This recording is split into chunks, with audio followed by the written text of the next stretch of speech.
Hello everyone, welcome back to the channel.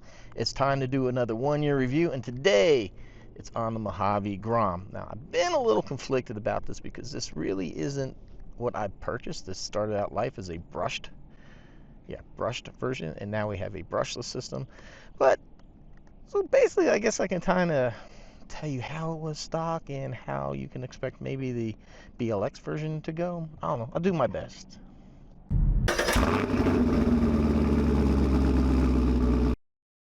Alright, so yes, this did start life as the brushed version, and honestly, it wasn't a bad RC brushed. When I first put the brushless system in here, I really felt like it was too much for the RC to handle.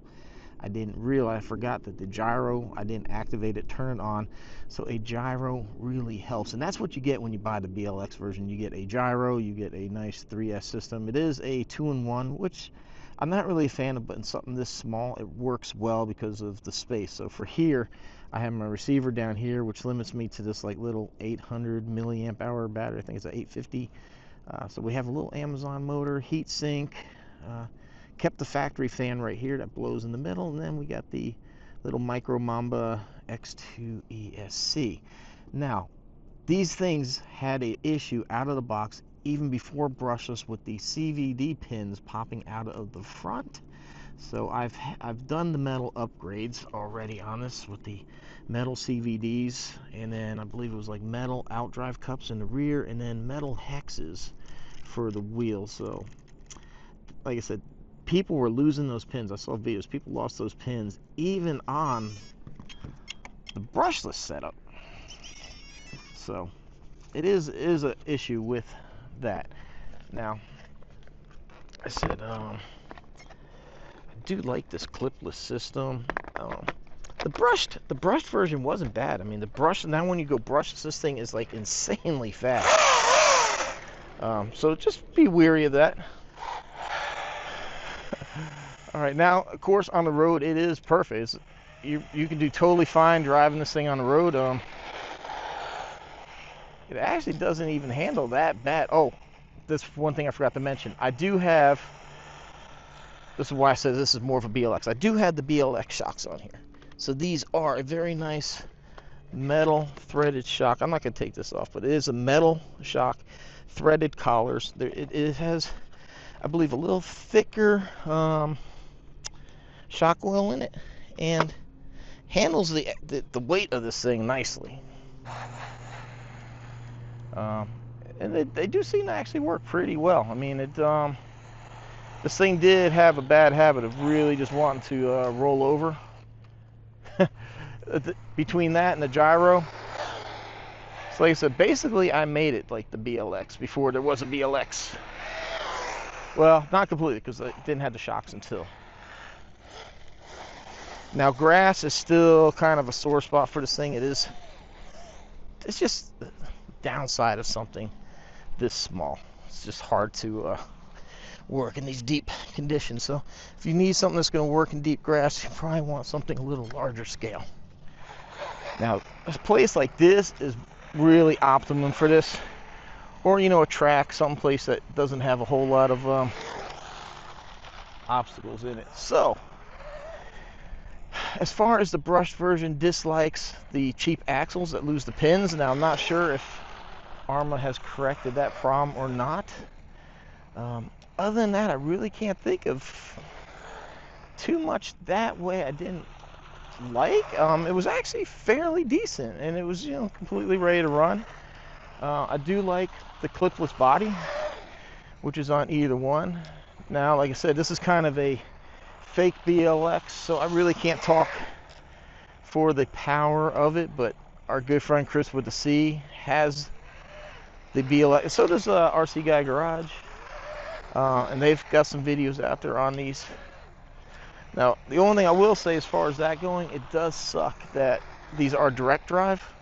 When you're adding a 3S system, I would really like to see a slipper clutch, or preferably I prefer a center diff. I think would really be amazing for this, and not just direct drive. Give us a little more flexibility. But I do like the shocks that come on the upgraded version.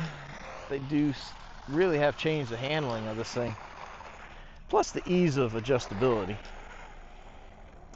So I guess that would be a complaint with the brushed version is cheap shocks that use the clips and the what else was it? I forgot now.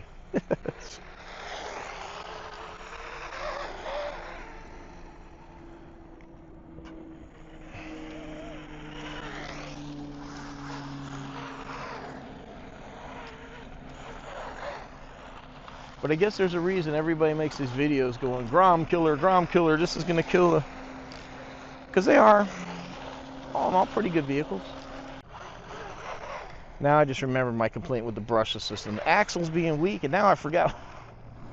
Oh, criminy, jeez. But I tell you what, man, brushless, little 3S brushless, man, it's, ooh. It's a fun, you know, when I first did the brushless, like, oh man, this was a mistake. It was just very undrivable. It just, so I geared it down to slow it down a little bit. I feel like I could gear this thing back up maybe and get all the powers out of it. But yeah. Personally, if I was to buy one, I would just get the BLX. I don't even know if they sell this brushless one anymore. I really don't, so I don't even think it's an option, but I would just get the BLX.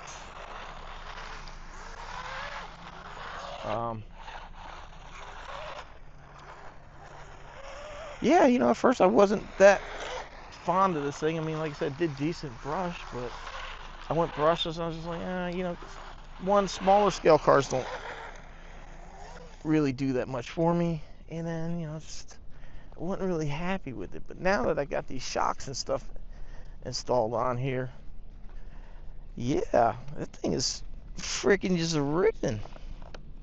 You know, I do wish that when they release these things that they would offer both. You know, like when Traxxas released the Jado, they didn't have them both available, but you knew the other one was coming, so you can make a decision to wait. Just like what Arrma did with these, you know, they come out with them, but at least they waited.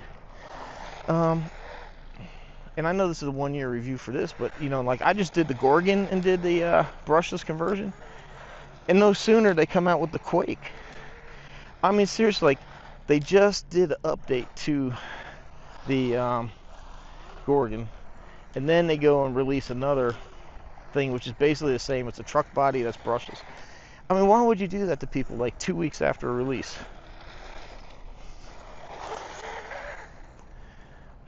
This is like the Groms here. I wish they would have put a brushed and a brushless out at the same time, not wait, but that's Arrma marketing for you. But yeah, you know, if you're looking for a very durable, quite fast, capable, small scale RC, something you could throw in a backpack, something that's easy to travel with, man, these can't, you know, you can't really go wrong with these. Matter of fact, I took my Typhon Grom that I did a brushless conversion to Wales when I met Chris with the C. Uh-oh, I think that's it. That little battery's had it. Alright everyone, I hope you enjoyed watching the little my own BLX version of the Mojave Grom. I hope you enjoy the one-year reviews, get some good information, and make an informed decision if you want to buy one or not. Links down below. I'll leave a link where you can buy the new version, the BLX, and check out through the whole video description. There's discount codes from various companies, and like if you shop Amazon, if you want to buy like one of these Dumbo radios, it's in my RC store. And even if you're just going to buy some new shoes, whatever it is on Amazon, if you start at my store, do your purchases, I get credit. Helps me out tremendously to buy these cars and bring this content to you.